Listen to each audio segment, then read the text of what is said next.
Fala pessoal, bom dia, boa tarde ou boa noite, depende da hora que você estiver nos assistindo. Estamos com mais um videocast do Dila, agora também no Spotify. Mas não te esquece, te inscreve lá no meu canal, é só acionar o sininho e inscrever-se ali. Não custa nada, o melhor de tudo é de graça, vai estar ajudando para nós continuar falando sobre as histórias de Gravataí, dos personagens de Gravataí e de quem faz a história da nossa cidade.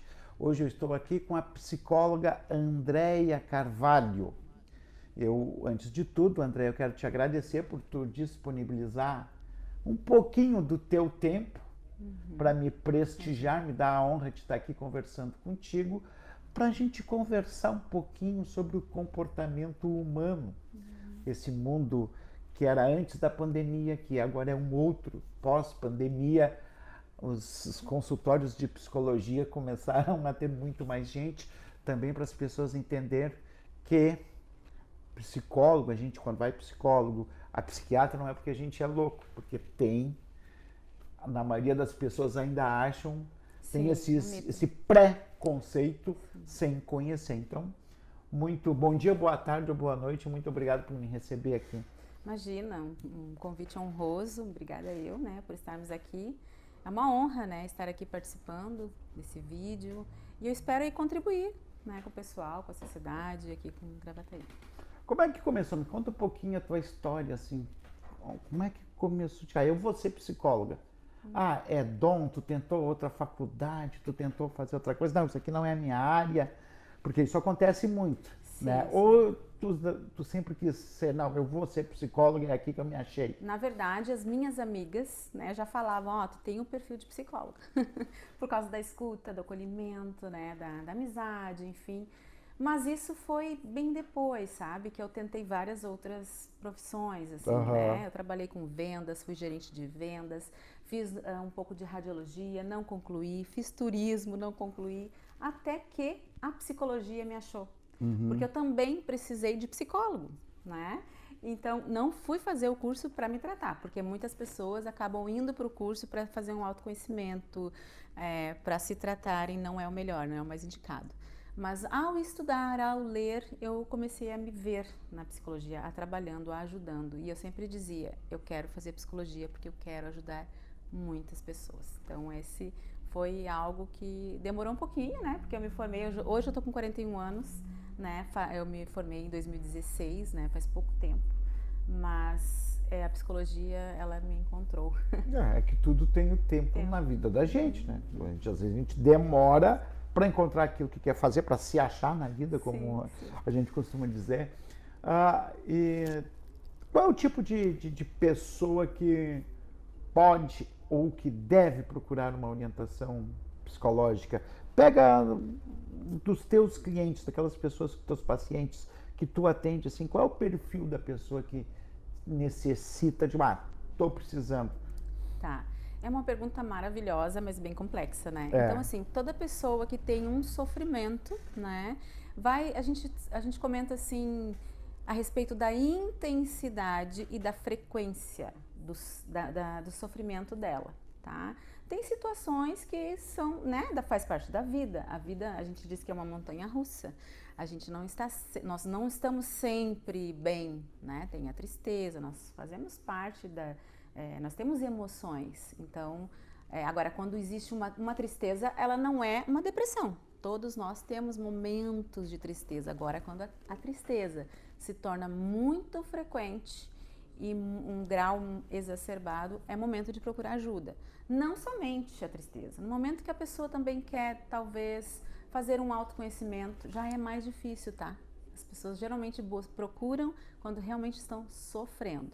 Mas a psicoterapia também é para um autoconhecimento, qualidade de vida, gerenciamento do tempo, né? Então ela ajuda bastante nessa questão. Gerenciamento do tempo me interessa, porque eu não consigo gerenciar o meu tempo. Mas tu falaste que em depressão. A depressão é realmente um mal do século?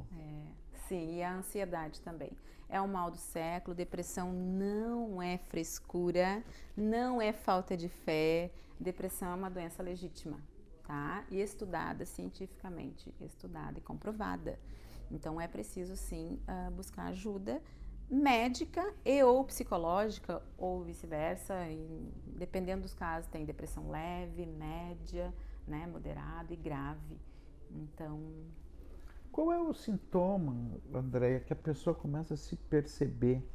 Pá, eu tô com depressão, ou eu tô com síndrome de Burnout, que é quase uma depressão. Eu passei por isso. Eu, pessoalmente, hoje eu posso dizer, mas estou curado, tranquilo, fui fazer tratamento, mas eu passei por uma síndrome de Burnout. Ela é quase uma depressão também, né? ela é uma estafa, né? Muito grande, uma exaustão, né? Isso. Depressão tem vários sintomas, tá, pessoal? Só que assim, a gente tem que sempre olhar de novo a frequência e a intensidade. Permanecendo mais de 2 semanas já é, pra ficar ligado, né? Alguns sintomas, rapidamente aqui, né? Hipersonia, né? Dificuldade para dormir, um sono demasiado. A pessoa perde peso muito rápido ou ganha de peso. Elas são antagônicos, né? Os sintomas. A pessoa também fica muito tempo sem conseguir sair, às vezes, da cama. Aí já é uma outra situação, já é uma depressão grave. Sim. Né? Bom, tem vários sintomas que a gente poderia nomear aqui, né? O DSM-5, que é o nosso manual, ele vai nos orientar, que é a nossa bíblia, a ver esses sintomas. Mas assim, melhor é se fazer sempre uma avaliação médica ou psicológica para ver o diagnóstico. Porque tem, dentro da depressão, também tem as suas peculiaridades, tá? Tem pessoas que vão apresentar, por exemplo, quer ver, uma irritabilidade. Geralmente a pessoa olha... Os leigos, depressão é tristeza, vontade de não sair da cama, não conseguir nem tomar banho. E tem pessoas que têm a questão da irritabilidade também. Principalmente crianças e adolescentes, mas a irritabilidade demasia também é um sintoma. A convivência, por exemplo, do casal, tá? Quando uma das partes começa a ter esses sintomas e até se convence, principalmente o homem, tá? E aí eu falo por mim mesmo. Como é difícil um homem se convencer de que ele necessita de ajuda? Ou isso mudou? Tem mudado. Tá? Tem mudado. Cada vez mais as pessoas têm falado mais abertamente sobre depressão e sobre ansiedade, tá? Mas tem a ver com a pandemia também, né? Porque as pessoas... Com a pandemia houve aumento, né? Sim. Isso é indiscutível. Houve um aumento da depressão e da ansiedade. Aqui no Brasil, a cada 10 pessoas, 4 vão ter depressão ou ansiedade. Tiveram ou vão ter. Em virtude da pandemia, em virtude desse tempo que a gente teve que se voltar para dentro, literalmente para dentro de si, né? Sim. Porque foi o tempo que tu ficou dentro de casa, sim, que tu não saía para trabalhar, que os teus filhos, que no caso quem tem filhos, ficaram junto contigo, a esposa junto contigo, aflorou uma série de situações que estavam contidas por causa dessa convivência junto. Sim, imagina, isso já foi ser falado muito, mas é importante, como tu falou, ressaltar que as pessoas ficaram dentro de casa, as crianças, né, muitas vezes ficavam na escola, estavam dentro de casa, cada um com temperamento e muito juntos, e além da pressão, né, da insegurança do que ia acontecer, não se sabia ainda, né, as surpresas que iam vir. Então, realmente, teve muitas pessoas que na pandemia tiveram muitas crises e agora está vindo para nós, os psicólogos, o pós-pandemia, a depressão pós-Covid, né? Por que é importante falar disso? Porque a gente não pode esquecer que o nosso cérebro, ele é um órgão, né? E a gente sabe, em relação à pandemia, em relação ao Covid, que houve a questão da inflamação, que tem muito a ver com a inflamação do pulmão, dos órgãos, mas que o cérebro, ele também é um órgão. Sim. E ele também inflama, né?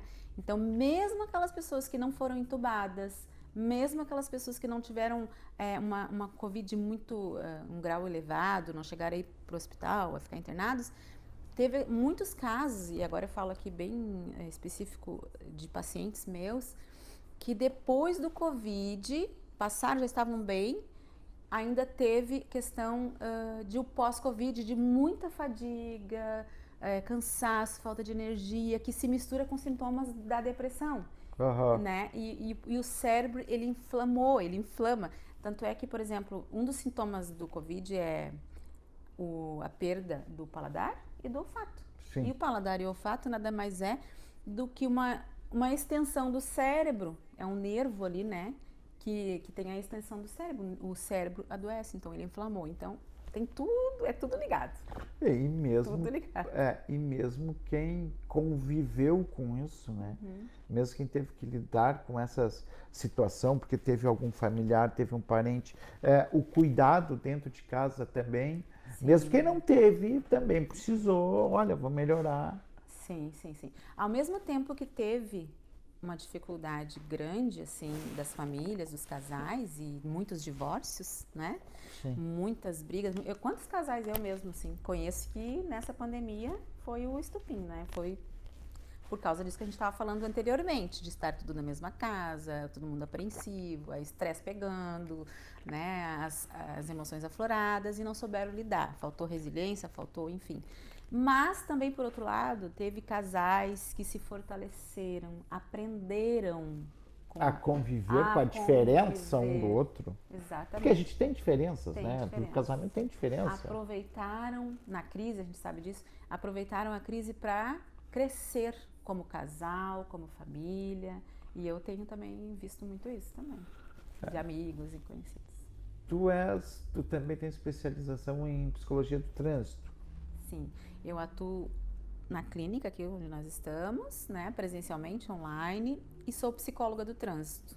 Psicóloga do trânsito é a psico que fazia, antigamente se falava o psicotécnico. Exato. Que não fala mais. Essa nomenclatura já caiu por terra. Não existe mais. É a avaliação psicológica. Mas Sim. Ainda assim as pessoas usam e tá tudo bem. E aí você vai no CFC para fazer sua primeira habilitação, sua renovação, ou muito aconteceu também com a pandemia, porque houve muito desemprego, pessoas querendo trabalhar com aplicativo. Com aplicativo. E aí tem que passar com a psico do trânsito, né? Que a gente faz as avaliações de atenção, de personalidade, no contexto ali do CFCs. Porque muita gente imagina que dirigir é simples, que não qualquer um pode dirigir. Antigamente a gente, hoje em dia tem o CFC, tem os cursos, tem a preparação psicológica também. Sim. Tá? E como é que os teus clientes que vêm assim, de repente tu tem que negar para alguém porque tu não tem o perfil para dirigir? Acontece. Não é muito assim, sabe? Porque o que acontece? Nós temos alguns tipos de testes específicos para um público, certo? Tem aquele senhorzinho que vem mais, né? Um senhorzinho que vem lá do interior aqui, de Gravataí, que tem um pouquinho de dificuldade, a gente vai adequar com uma testagem um pouquinho que facilita a comunicação dele, que ele consiga compreender melhor. Então, geralmente, a maioria são aptas, é difícil dar um inapto, mas tem assim, o apto, tem um apto com validade, que daí a validade acaba sendo menor, e tem o inapto temporário e o inapto total, tá? Então, não é só dar o inapto, eu posso dar inapto temporário, e acontece. Difícil, mas acontece. Daí, quando eu dou inapto temporário, tem que ter toda uma conversa, né? Porque a avaliação, ela é um processo, né? Não é só aplicar teste e deu.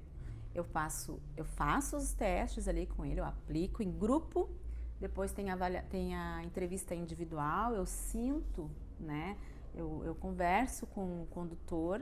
Se tiver que fazer, eu faço um reteste. E em último caso, ok, não tem condições porque, enfim, a tensão está muito baixa, ou ali na depersonalidade aparece muito tremor, enfim, eu vejo que há ali até questão de alcoolismo, tá? Então... Deixa eu fazer um parênteses assim. Aparece no teste que tu faz ali, vamos lá, no psicotécnico, sim, tá? Sim. Eu sou antigo, da época do psicotécnico, não se usa mais. Mas aparece ali, às vezes, eu já passei por testes, tá? Eu sempre passei, aliás, mas eu fico analisando, o que é perguntando isso aqui? Não tem pé nem cabeça. Claro que é um leigo falando. Mas, às vezes tu pega 60, 70 questões ali. O que tem a ver isso com isso? Ou pede para fazer desenho, porque eu sempre detestei. Tipo, eu não sou desenhista. Se tu me pedir para desenhar uma família, eu sei fazer ali um simplesinho. Não sei desenhar. Mas aquilo pode, embora eu não sabendo, identifica que traço da minha personalidade. Sim, tem como identificar sim, tá? Claro que a demanda do trânsito é algo mais objetivo e rápido. Sim. Uma das avaliações que a gente utiliza deveria ter muito mais tempo para corrigir, tá? Mas o sistema, né? Sim, o trânsito acaba com que a gente faça um olhar mais objetivo ali. Então, sim, dá para ver o traçado, dá para ver agressividade no traçado, dá para ver questões de ansiedade, estresse também. Eu não posso falar agora porque é uma questão bem da minha área. Claro. Mas dá para ver ali algumas questões, sim, porque ele está projetando no traçado dele ali. E o desenho é a mesma coisa. Ele acaba projetando no desenho as emoções dele. De novo, não é só teste. Aí depois vale o bom profissional conversar com a pessoa ali, porque daqui a pouco, vamos supor, ele veio de um velório, passou a noite toda e vai fazer o exame, vem fazer o exame, cai de paraquedas aqui, tá mal. Tem situações que eu digo, olha, hoje não é um bom momento para te fazer, quem sabe tu vem outro dia.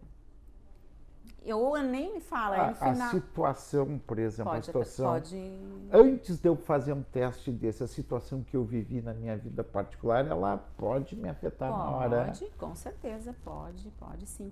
Por isso que quando a gente dá um inapto, por exemplo, a pergunta que tu me fez, eu explico que é o momento. A pessoa está... No momento, você não está bem na questão de atenção, por exemplo. Acho melhor você dar uma olhadinha nisso aqui, entendeu?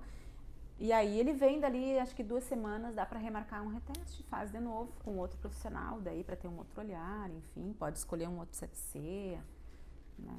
Eu não sei se vou te perguntar aqui agora, tu chegou a trabalha na área de recursos humanos também, embora que tu não deixe de trabalhar com psicologia do trânsito, tu trabalha com ser humano. Porque muita gente me pergunta, e antigamente tinha isso, quando tu chega até para uma entrevista de emprego, porque geralmente é uma psicóloga que está lá fazendo a seleção para ver se tu tem aptidão para aquela área que tu vai trabalhar e tudo mais. Antigamente dizia-se que contava muito a postura, como tu chega. Sim. Continua isso valendo cada vez mais nesse mundo, porque hoje a gente vive num mundo que é de aparência, de rede social, que depois a gente vai conversar nisso, porque hoje em dia as famílias estão aqui, né? Tá o pai, tá a mãe, cada um seu aparelho, a questão do eu cada vez, do eu ser mais importante do que os outros, né? Mas essa questão de como é que eu vou me habilitar para conseguir um emprego, o brinco, o piercing, a tatuagem, como eu me sinto, isso conta muito ainda hoje nessa observação? Sim, a comunicação não verbal, ela sempre o psicólogo, ele precisa estudar, né? Sim. A gente está sempre estudando, gente. Nós estamos em constante aprendizado, né? Sempre fazendo especializações e estudando. Porque o mundo está mudando, né? Exatamente. Mas sim, a gente observa o olhar, o aperto de mão, a disposição, né? A pessoa que, por exemplo, no meu contexto bem do trânsito, a gente percebe até aquela pessoa que está com medo, os olhos muito arregalados, é uma ansiedade, um medo, o tremor, tudo isso é observado, sim. Mas, de novo, a avaliação ela precisa ser um processo, né? Quanto mais, por isso que as pessoas não gostam e reclamam. Nossa, eu fiz um monte de etapa. Exato, eu acabei de reclamar para ti aqui. E aí depois vai na etapa 2, e aí depois tem aquelas dinâmicas, por exemplo, eu já participei, inclusive, na época lá que eu entrei na CIA, né? Dinâmica de grupo ali. Isso, e tinha que vender um produto e eu fui lá, e inclusive eu não passei para vendas e não deu certo na época, né? Aí me colocaram lá para a parte do crediário na época. E hoje eu faço, não faço com tanta frequência, mas aqui no CFC a gente, quando faz para contratar, né, atendentes, a gente já fez e eu já fiz também para ver como é que se sai, se é o perfil da pessoa, né? Então tem sim tudo. Tem essa questão de tu olhar, que já me disseram, me orientaram, às vezes, tu vai entrar dentro da empresa, na minha adolescência e tudo. E uma vez me fizeram isso, eu entrei para falar e a pessoa me perguntou, né, quem estava, tu fecha a porta, faz favor? Eu tinha fechado a porta, mas aquilo foi instantâneo de eu me levantar e virar para trás, então Sim. Isto era uma técnica que ela já estava aplicando em mim. Bom, e este mundo hoje que nós não tínhamos até 20 anos atrás, mais ou menos, não se tinha esse mundo, 20 anos, 25 anos atrás, esse mundo da tecnologia. E o quanto isso, porque tem muita gente assistindo, muita gente pergunta. Eu estava lendo uma reportagem que na China já tinha um hospital para adolescentes. Porque eles estavam tão viciados nesses jogos de celular, jogos de computador, e entravam em disputas que os adolescentes, já que os pais tinham comprado, tinha que usar fralda. Ele colocava fralda porque não saía da frente do computador para fazer as suas necessidades básicas, e que a China estava com este problema já. Hoje pela manhã estava até fazendo uma visita, e aí a pessoa relatou que a neta dela, que eu tiver que levar para a psicóloga, porque ela estava mal na escola, é aqueles sintomas que a gente não percebe, né? Vai percebendo quando vai no dia a dia. Sim. Mal na escola, comportamento inadequado, né? Dentro da visão de mundo deles. E quando foi levado, a primeira coisa foi a guria começou a melhorar quando limitaram o uso do celular. Sim. É muito frequente isso. Inclusive, quando vem um paciente, né? A mãe traz uma criança, pré-adolescente, que eu começo a atender ali, e tu começa a conversar e observar, ele tem dificuldade de atenção, eu tô achando que ele tem um TDAH, que é o déficit de atenção e hiperatividade. Gente, o que tem de diagnóstico mal elaborado, mal feito, por quê? Porque estão confundindo com o excesso de informação, porque um cérebro com muitas informações, ele acaba ficando pesado, ele acaba perdendo a memória, dificuldade de se concentrar mesmo, né? Por causa das redes, do estímulo que tem ficado, né? E uma das temas de casa que eu dou para os pais é simplesmente desligar o celular e ficarem juntos. Tem uma caixinha e coloca o celular, limitam ali o horário da família, inclusive, né? Até 21 horas ou 20 horas, deixa desligado ali e se olhem, por favor, né? Tem esse tempo para ter essa comunicação com a família, enfim. E também tem várias técnicas que a gente utiliza para regular essa irritabilidade, porque tudo engloba, né? Dificuldade de concentração, a dificuldade de aprendizagem é realmente diminuir, os pais eles têm que colocar limite. Não é o filho que vai agora eu vou diminuir não, vai ser os pais.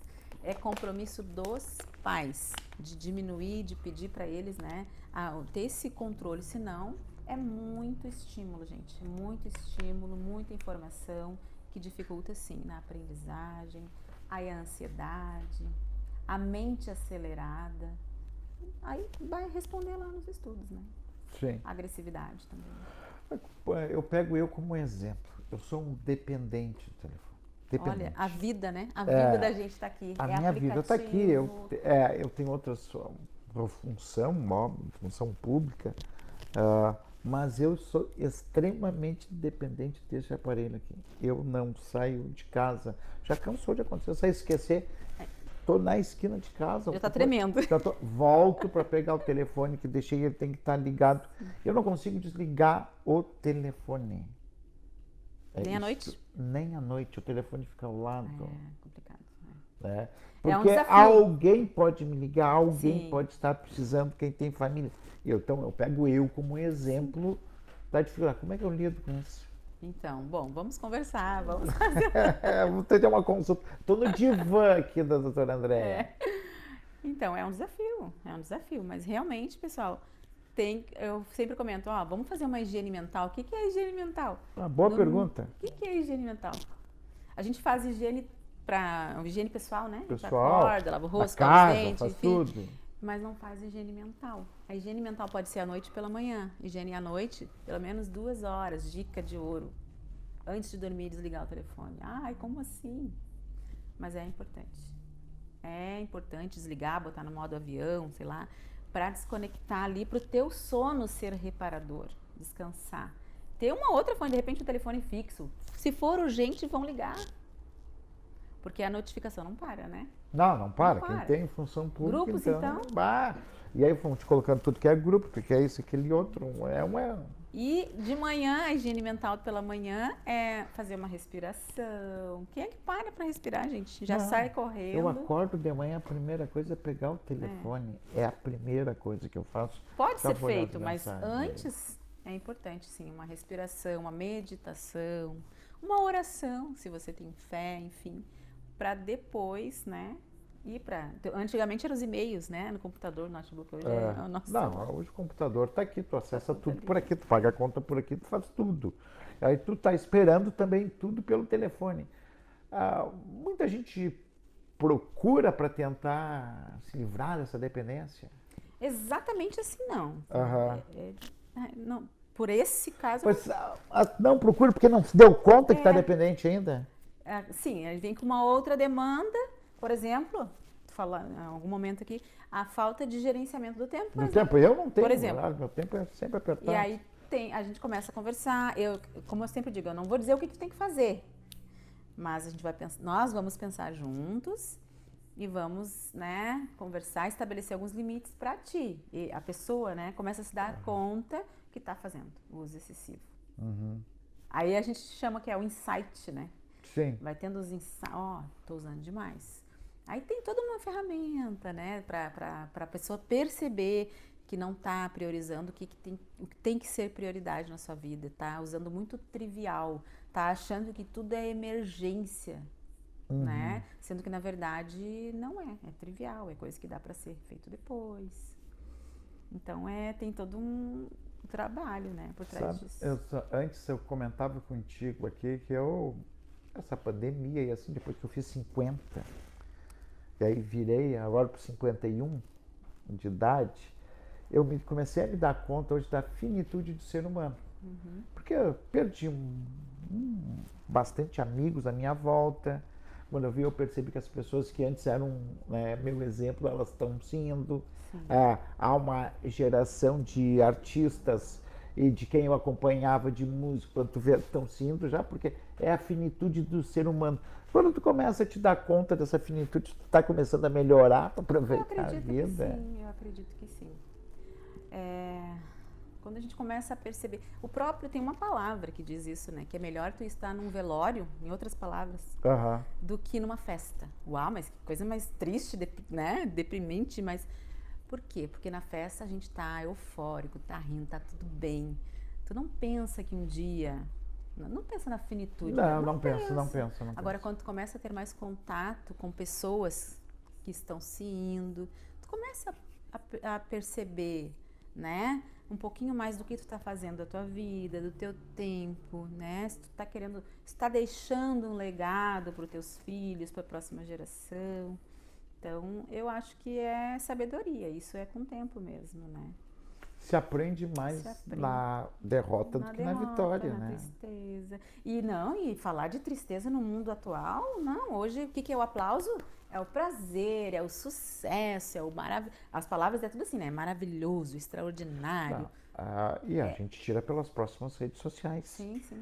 Eu fico olhando, eu tenho rede social hoje pela questão profissional, daquilo que exerço, tenho que prestar contas, eu tenho que ter.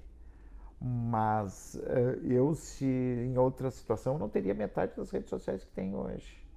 Daí do tempo, porque tu está sempre conectado nisso. E quem acompanha a rede social, parece que o mundo é perfeito e maravilhoso. É do ser humano vender que está bem, parecer que está bem, quando no fundo... Olha, eu vejo pelos dias dos namorados. Me criticam porque eu não coloco nada. Eu ouço essa crítica, tá? Tira uma foto com a tua esposa.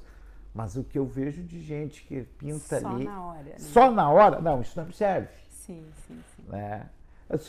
Tem essas coisas, tem alguém que te procura para comentar isso, começou, isso é muito novo. Demora um tempo para maturar esses problemas até desaparecerem. Tipo, nós precisamos, principalmente na área da psicologia, né? Nós precisamos da pandemia para todo mundo se ligar que tem que cuidar da mente. Tem que cuidar da mente. E uma das, como eu comento aqui com meus pacientes, principalmente mulheres, né? Que falam a respeito da autoestima, é a comparação, gente. A comparação é inimiga número 1 da autoestima, do valor próprio. Como tu falaste bem, na rede social tá tudo muito lindo. E tem uma frase, né, que fala: a minha vida não é... A nossa vida não é esse Instagram todo. Que não é mesmo. Uhum. A gente não precisa, e nem deve, eu acho, colocar só tristeza, tudo de cabelo de coque lá, com uma roupa toda velha, acho que nem deve. Mas também a gente precisa ter esse filtro de que aquilo ali é parte, é um pedacinho da vida do outro, se é que estão vivendo, se é que não é só para colocar na foto, né? Uhum.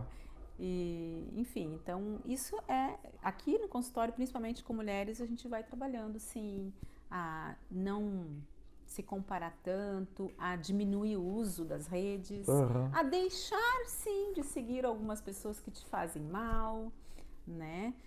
A bloquear alguns sites, alguns Instagram que te levam à compulsão por compras, e etc, e etc. A gente poderia falar horas, né? Sim, tem muito tipo de compulsão, porque tem várias, mas assim, as mais comuns é compulsão por compra, compulsão por comida. Mais comuns que eu atendo. Compulsão, mulher então parece que eu, né, olha o pré-conceito, tá? Mas parece que mulher tem uma compulsão por sapato. Sapato, roupa. Bolsa, adoro roupa. Pano, né? Que nem diz uma tia minha. Mas sapato é impressionante. É mais em mulheres, sim, né? Existem vários tipos de compulsão e a compulsão tem a ver com a ansiedade. A compulsão, ela quer te regular. Por exemplo, a ansiedade, o ansioso, vamos começar assim, o ansioso, ele precisa de pílulas de alegria para aliviar a sua ansiedade. Então tem algumas pílulas que a gente utiliza, que é a alegria contagiante. Quem não gosta de estar com algum amigo que dá risada, que conta piada? Isso. E quando tu dá uma boa risada, tu relaxa. Não sei se você já percebeu. Chega a relaxar, assim, e é bom. Né? Olhar vídeo é uma estratégia também. Olhar vídeos, esses memes, né? Que a gente se mata rindo, é bom. Só que ela é uma alegria passageira, tá? Mas aí tem o caso das compulsões, que nada mais é para regular, que é compulsão por compra, aquela alegria rápida de comprar um sapato da moda, uma roupa, né, que tu viu na vitrine. Mas se isso começa a se tornar intenso, de novo, né, com frequência, acaba prejudicando o orçamento da família, que gera um monte de estrago, inclusive no casamento e etc. A comida é a mesma coisa. A pessoa que come por compulsão é para preencher um vazio que ela tem, que geralmente é por algum tipo de ansiedade. E aí se trata com terapia. A gente tem que ver as causas, onde que tá, qual é a raiz disso. O que te faz comer? O que tem que ser preenchido, que é a comida que vai preencher, por exemplo. E tem outras, pornografia, compulsão por jogos eletrônicos, né? Que é uma forma de regular a ansiedade. Sendo que tem várias outras maneiras de regular as emoções de uma forma muito mais assertivas. E em alguns casos com medicamentos e terapia, que vai te ajudar também a ter um sentido para a vida, te organizar melhor. Porque a terapia, as pessoas acham que é só sentar aqui e ficar falando e o psicólogo vai ficar com cara de caneca te olhando, né? É o que se pensa, assim, grosso modo, tá? Não é. Se tu pegar o pensamento médio, ainda está assim. Então não é assim. Então, o primeiro dia que eu atendo, eu sempre explico como eu atendo, porque tem várias abordagens. A psicologia ela é ampla, tem várias abordagens também.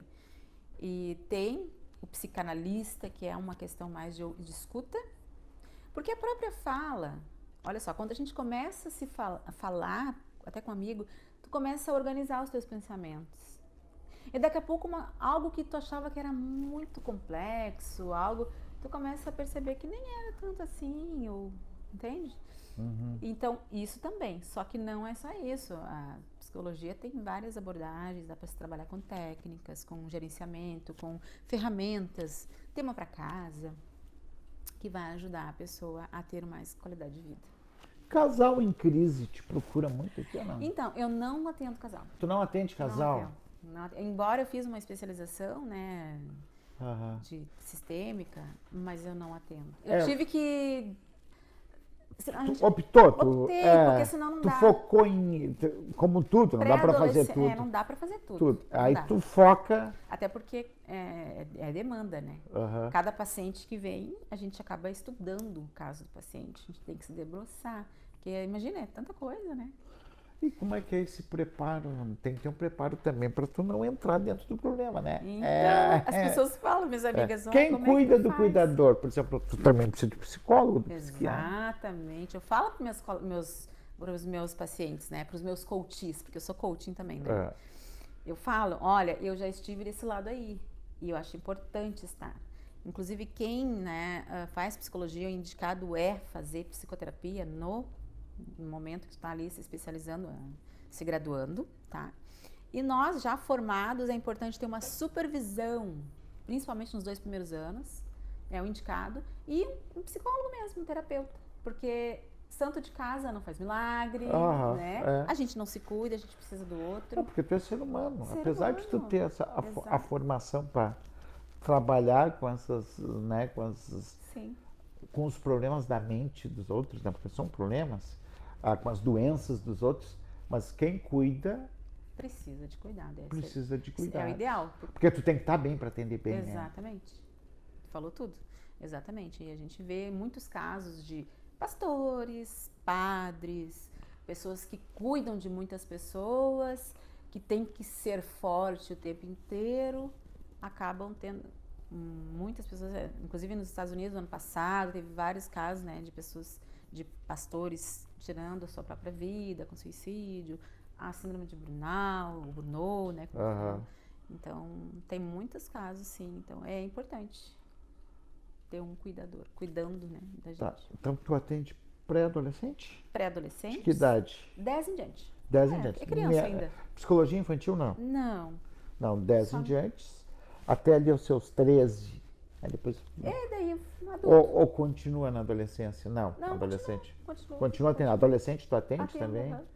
Tá, e adulto? Porque adolescente, geralmente nesse mundo, eu trabalhei muito na área, e o que eu percebia muitas vezes é os pais não conseguir trabalhar com os filhos, não conseguir lidar com a educação dos filhos. Eu cheguei a defender um certo momento que a gente tinha que ter uma escola para pais. É verdade. Né? Antes de ser pai, tu tem que frequentar um tempo uma escola para saber que ser pai não é tão simples como é. Não é. Parece ser. Não é. E existe o que a gente chama de conflito de gerações. Cada vez mais os casais estão tendo filho mais tarde, né? E aí um pai lá de 50 anos, por exemplo, tem uma menina de 10, um exemplo. Olha a diferença aí. Né? É um conflito de gerações, então é uma baita diferença e eu atendo essas situações também. Sim, é importante o pai e a mãe aprender as fases ali das crianças. O ideal seria, né? A escola que a minha filha estuda, por exemplo, tem algo assim para a família, mensalmente, uma coach que vai lá, dá uma palestra, faz dinâmica, tem aquele momento, é importante, que é a inteligência emocional. Mas nem todas as escolas têm, né? Essa questão assim de uma disciplina específica para trabalhar as emoções com os filhos e com os pais. Seria o ideal, né? Um sonho, né? Para nós.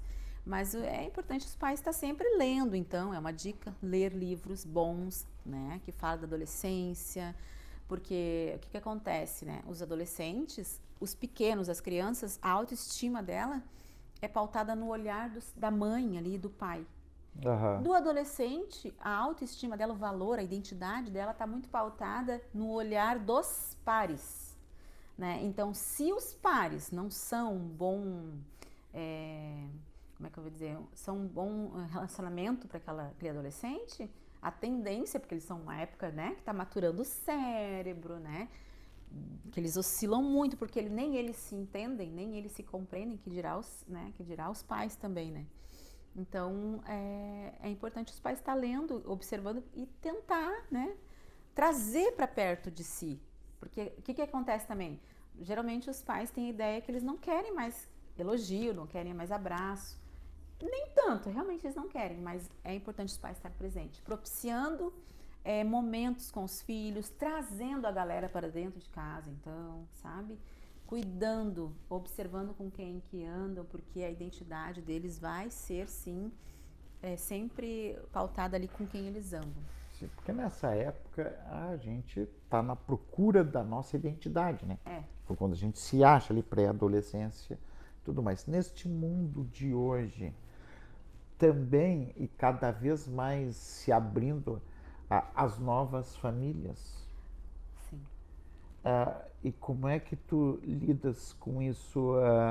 Te procuram assim para um adolescente que está também procurando a identidade sexual dele? Tive alguns casos, tá? A gente trabalha, né, com adolescente. Trabalhar com a família ainda nesse conflito que ainda tem gente que não aceita. Não aceita. É importante, sim. Geralmente, o que acontece? Vem um adolescente, eu trabalho com o adolescente porque a demanda foi o adolescente. Sim. Mas também a gente encaminha que os pais procurem ajuda. Entende? Para ter esse remanejo aí. Se eu trabalhasse com a família sistêmica em grupo, poderia todo mundo. Não trabalho. Tem também psicólogos de família, né? Não trabalho, mas dá para fazer também. É mais complicado, assim, trabalhar com essa questão familiar toda. É lindo, mas é complicado. É desafiador? É muito desafiador. Eu ainda tenho isso, que acredito que ainda estamos assim. Para o homem é mais difícil de sentar na frente de uma psicóloga mulher e começar a se abrir os problemas dele? Nossa, aqui é 99% é mulher. Tem assim, pouquíssimos homens, mas tenho. E é interessante que, por exemplo, eu tive um paciente um tempinho atrás, um baita, um homem, né, lutador e tudo mais. Interessante que ele veio com uma outra pessoa trazendo ele e ela falando assim, eu quis acompanhar porque ele é tão duro, que era a esposa no caso, né, que eu acho que ele não ia conseguir vir, né, sozinho. Eu quis pagar para ver, sabe? E ela acompanhou para ver ele e ele se desmanchou, né? Então é mais difícil. Os homens têm sim uma questão de eu sou provedor, é difícil falar. Eu fui criado assim tive essas falas. Eu fui criado ouvindo o homem não chora, né? O homem tem que prover a família, ele que tem que sustentar, ele. Essas falas aí que é bem comum até hoje, nos dias de hoje, infelizmente, eu digo, né? Isso foi por causa da criação Geralmente. Isso foi, como é que eu vou dizer? De geração mesmo, né? Sim. Foi a geração naquele tempo, porque eu como sou formado em história, eu tenho comigo que eu não posso julgar com meus olhos de hoje o que aconteceu, o costume de 50, 60 anos atrás. Sim. Porque era uma época, né? É fácil eu julgar hoje, mas eu não vivi aquele momento. Isso começa a mudar? Sim, vai de geração para geração e, querendo ou não, né, vem alguns, a gente reproduz, né? A verdade é essa, nós reproduzimos o que nós vivemos. Então, como que tem várias pessoas que vão ter resiliência, vão ter uma outra figura, um tio, que talvez não seja tão ríspido, ok. Mas, geralmente, se um pai, né, que teve se o pai, no caso desse meu paciente, o pai dele, né, teve uma educação muito rígida, esse pai acabou sendo também muito rígido com ele acaba também sendo muito rígido com ele e, sem querer, reproduzindo algumas atitudes que ele não gostaria. E geralmente é assim, né? Na educação dos filhos de hoje. Eu estava lendo uma entrevista de um geriatra, que me falha a memória. Ele trabalha na USP, fazendo pesquisa. E com esse novo mundo, e ele está trabalhando justamente com a terceira idade, que está saindo do armário. Sério? Daqui a pouco isso vai bater aqui. Então, veremos. Então, para a psicologia, estão começando a se preparar para isso? Porque como é que tu vê bem, olha, eu também estou te deixando uma saia justa aqui. Sim, tô vendo. Mas tu tá na terceira idade, é porque tu teve uma criação. Sim. E tu teve uma, né? Aquilo tu carrega, aquele costume, tu acabou de dizer aí. Sim. Né? e que chegou agora, bom, não tem mais meu pai, não tem mais minha mãe, eu não tenho... Azar. E tem acontecido. Eu tenho casos, tá? De amigos meus que até me surpreendem, que já são vô. Não me surpreendo, não. Depois de 60 anos, não. Separou, foi viver com uma outra pessoa do mesmo sexo. Tudo que Como isso está acontecendo? Isso... Aí, eu vou deixar tu responder, depois tem outra pergunta. Não, tudo que é extremo é perigoso, sabe? Essa coisa do 880, assim, é muito perigoso. Então, daqui a pouco, podemos pensar aqui, né? Uma pessoa que teve uma paternidade, assim, muito ríspida, muito rígida ali, e acabou tendo mais empatia com a mãe, né? E o pai, mesmo o pai presente, era um pai ausente, né? Daqui a pouco ele começou a se identificar demais com a mãe e é uma explicação, tá, gente? Tem várias, várias explicações. Agora, quando tu colocou essa questão do ausente ou não ausente, eu tive um chefe na empresa que eu trabalhei e ele me relatou esse problema. Que o filho dele começou a ir mal na escola e começou a apresentar uma série de problemas, assim, comportamentais. Era uma criança ainda, 8, 9 anos, e ele só procurar ajuda psicológica. Mas, claro, um cara mais, né, percebeu isso. E aí tu falava no desenho, isso me veio agora. E aí, o que chamou a atenção dele, quando a psicóloga falou, faz um desenho da tua família. Era uma pessoa excepcional, olha, e ele sofreu com isso depois, né?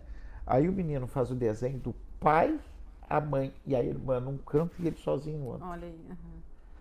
Aí, olha, por mais que eu fosse um pai presente, por mais que eu, a esposa, a gente pudesse, nós não conseguíamos enxergar que nós estávamos ausentes, mesmo estando presentes. Acontece, né? Muito ausente, está presente ali, mas não está conectado.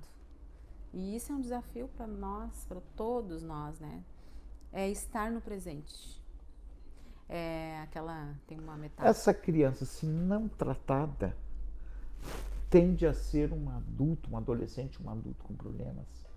Com certeza, com certeza. Assim, tem muitas pessoas que são resilientes, que se adaptam bem. A criança, quando mais cedo vir, ela responde muito bem ao tratamento psicológico. Ela é rápida para responder. Então, o pai e a mãe que começam a observar alguns sinais dela triste, dela se excluindo, ou da própria irritabilidade, é importante sim buscar ajuda, porque tem como rapidamente remanejar, assim, e é lindo de ver, sabe? É rápido. O que acontece muitas vezes é que é frescura, não é nada, vai passando, vai postergando e aquilo vai se tornando. Tem crianças, adolescentes que chegam aqui com 15 anos que tem, por exemplo, já uma síndrome que não foi vista lá atrás. Aí é mais difícil. Não é impossível, né, de ajudar ali aquela família a entender o autismo, por exemplo. Pensei agora aqui, né? O ideal é já buscar ajuda cedo, né? Para ir tratando com os pais, para lidar com o espectro autista.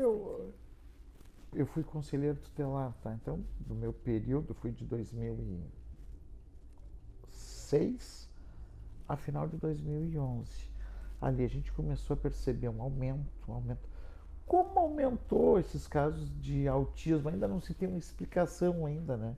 Porque isso é de um tempo para cá, mas como toda hora quase todas, tu vê as pessoas diagnosticadas com espectro do autismo.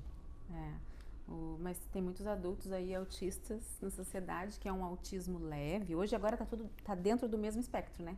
Antigamente ela é classificado como Asperger, ou Asperger, né? Dá pra falar assim, que é um subtipo do autismo, que é a mente mais brilhante, não compromete o intelectual. A pessoa, na verdade, tira notas ótimas, na verdade.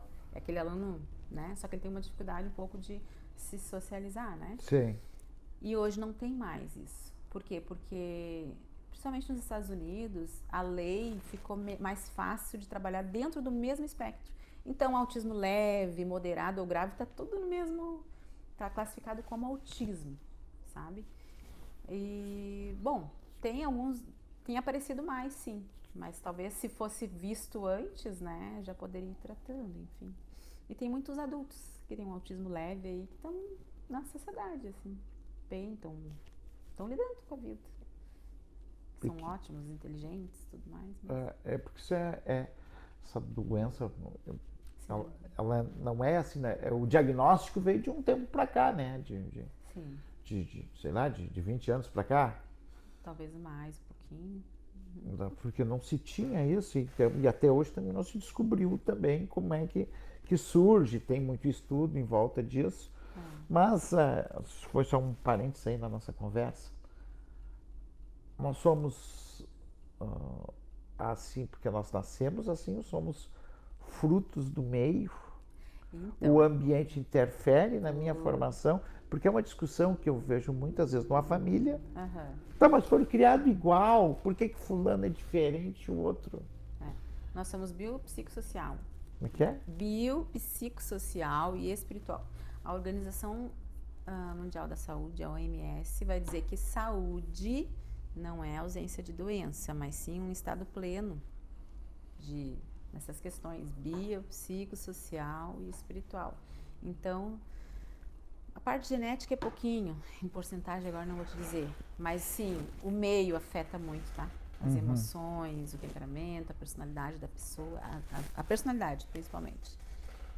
E outra coisa, a personalidade, como tu falou, às vezes moram na mesma casa, foram criados da mesma maneira, mas são perfis comportamentais diferentes, né? Um é mais introspectivo, outro é mais extrovertido. E é importante a gente lidar com as diferenças. Mas tem uma parte da ciência que acredita ao gene, os comportamentos. E eu quando trabalhava na fase, a gente tinha reunião de equipes, né? Então, a cada 40 meninos, 40 internados, que eu trabalhava só com os masculinos, tinha um psicólogo, 40 horas, um técnico de educação, 40 horas, um técnico de criação, 40 horas, um técnico de enfermagem, 40 horas, um médico, 20 horas e um psiquiatra, 20 horas. Então, a gente, às vezes, tinha reunião, estava no programa, né? Tinha que ter as reuniões com esses profissionais, fazia a disciplina da casa e eu via os conflitos entre a psiquiatria e a psicologia. Sim. Porque a psicologia é comportamental, o meio interfere. Agora, já o psiquiatra achava que era genético, o remédio resolve. Tem mudado aos pouquinhos, tá? Tem mudado. Até estão conseguindo caminhar junto. Eu participo, inclusive, de um corpo de psiquiatras e psicólogos cristãos. A gente meio que alinha ali algumas... É muito bom ter uma rede, tá? É muito bom. Mas assim, por exemplo, para uma depressão, como a gente estava falando de depressão, a medicação ela vai atuar no cérebro, né? A falta ali da serotonina, enfim, vai te dar um bem-estar, vai fazer tu levantar da cama com a medicação. A terapia vai te ajudar com teus comportamentos disfuncionais, vai te ajudar a mudar alguns tipos de crenças, né? Crenças que te limitam, a ressignificar situações do passado, traumas, traições, enfim, e para te ajudar no teu presente, né? Então, dá para trabalhar bem, né, com os dois. Muitas pessoas vêm aqui, muitos pacientes, eu encaminho para um psiquiatra, porque só com a terapia, às vezes, não adianta, tem que ter uma medicação aí para dar um up, sabe? Às vezes é 6 meses, às vezes é 1 ano, enfim. Então, estão conseguindo trabalhar nisso. Tu és cristã? Sou cristã. Tu é de confissão evangélica? Isso. Como é que lida a ciência? Boa pergunta. Com a religião, com a fé? Então, a maioria das pessoas me procuram justamente porque eu sou cristã, porque se identificam com a minha fé. Mas...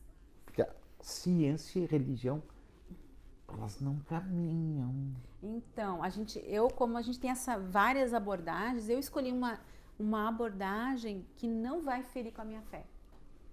Ela trabalha, olha só, psicologia positiva, por exemplo, ela trabalha com a gratidão.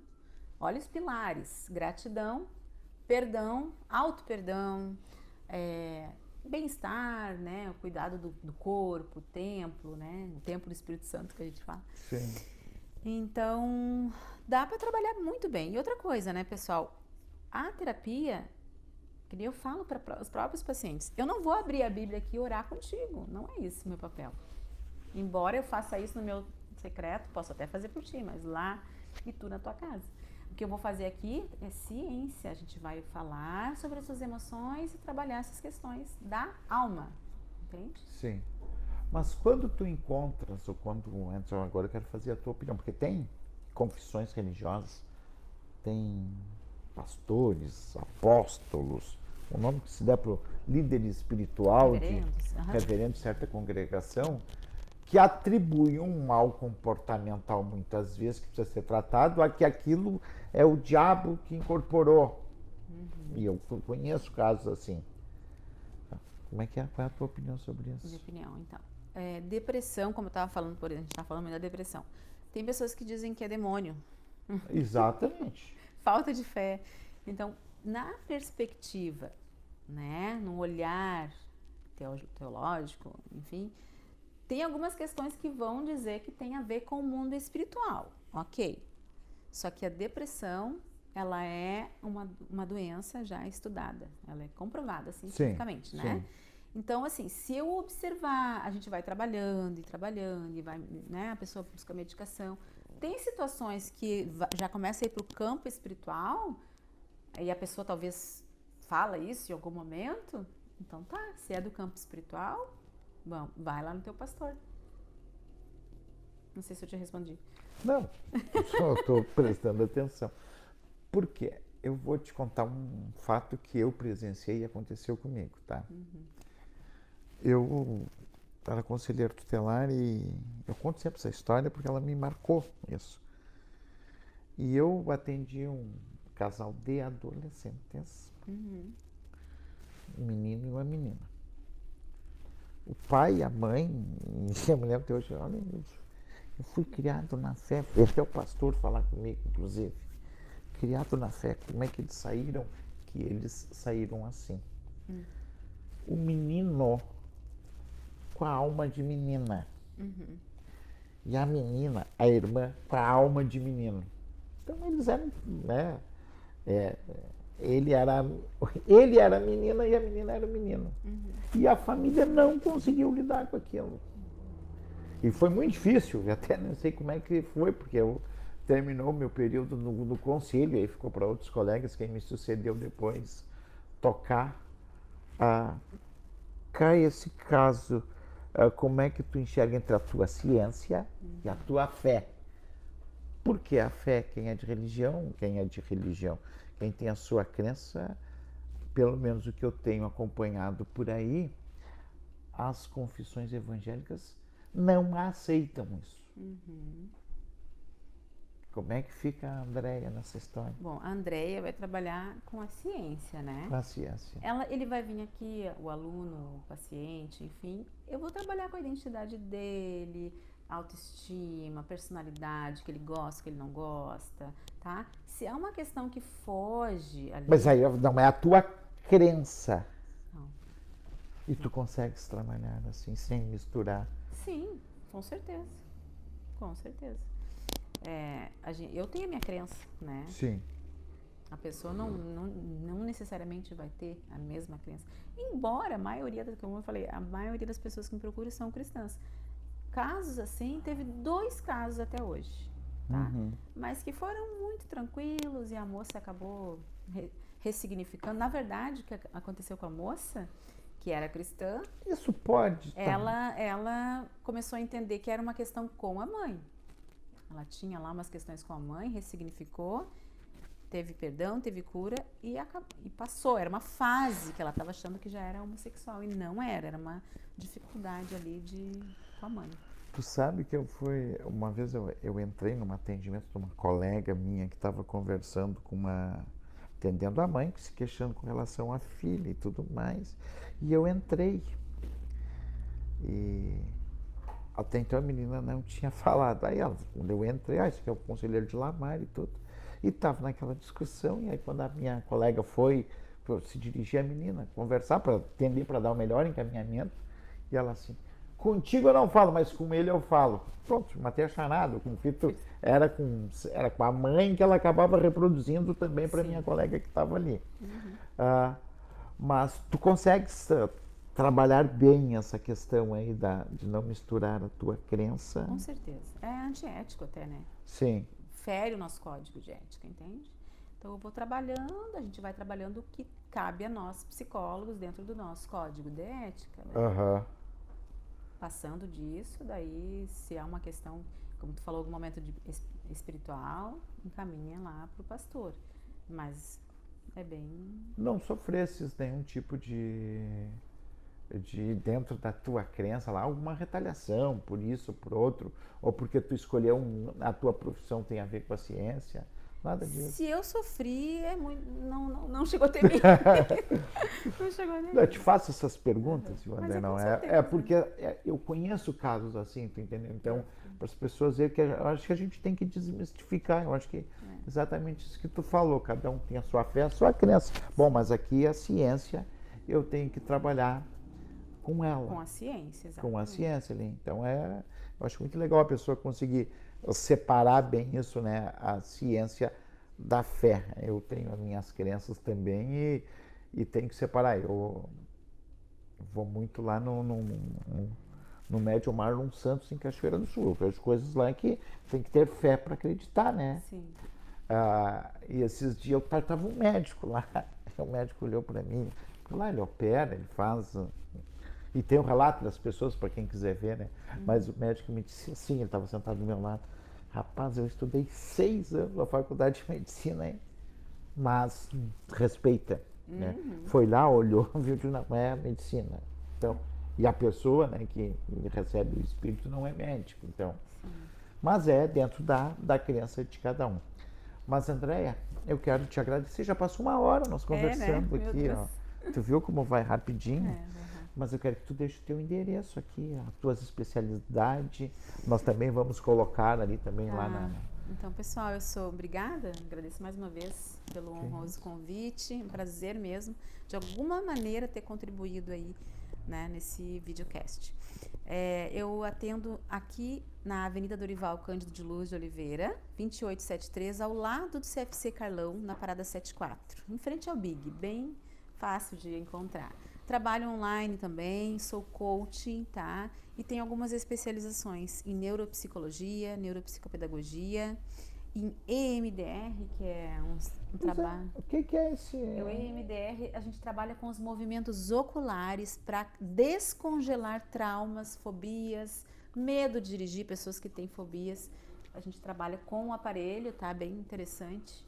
Eu tenho na minha página um videozinho bem pequenininho, daqui a pouco deixo ali no Instagram. O videozinho ali, assim. Pra conhecer melhor. Se tu fornecer o vídeo, eu coloco o vídeo no canal. Tá. É muito interessante e eficaz e comprovado pela OMS. Tá? Tá, e como é que funciona? É que tem uma luzinha, né? Tem um controlezinho e tem uma luzinha verde que vai de um lado para o outro. E aí tem todo um protocolo, a pessoa senta de frente para esse aparelho e eu vou fazendo algumas perguntas. Ela tem que entrar em contato com a dor do passado dela, a dificuldade, o trauma, e vai olhando para aquelas luzinhas ali e vai descongelando aquelas memórias que causam sintomas hoje. Fobia, taquicardia, ansiedade, sabe? Que causam sudorese, enfim, e ajuda muito. Isso tem a ver com trauma do passado? Sim. Muito. Tá, e aí eu ficar olhando para essas luzes, daqui a tem pouco todo eu vou... o protocolo, né? Mas ela vai... Os estudos vão dizer, né, que teve essa ideia maravilhosa, já faleceu, Francine Shapiro, né, que desenvolveu essa técnica. Vão dizer que melhora bastante, ressignifica traumas. Não que a pessoa vai esquecer, ela não tem amnésia, né? Mas ela vai lembrar e não vai sofrer mais e melhorar até as questões do dia a dia dela, da vida dela. É mesmo, olha. É muito interessante. Repete o endereço de novo.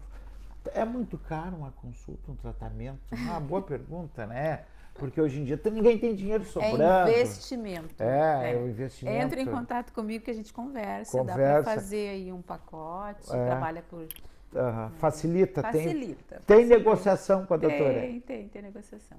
É Avenida Dorival Cândido Luz de Oliveira, 2865, aliás, 2873, na sala 2873, parada 74, Gravataí.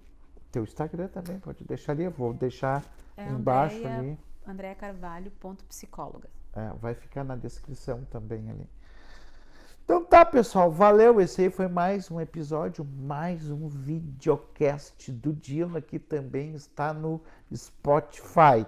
Não te esquece, assina o canal, te inscreve lá, aciona o sininho e o que é melhor, não custa nada, é totalmente de graça e a gente sempre tem uma história ou um personagem de Gravataí para te mostrar e para contar. Valeu e até a próxima!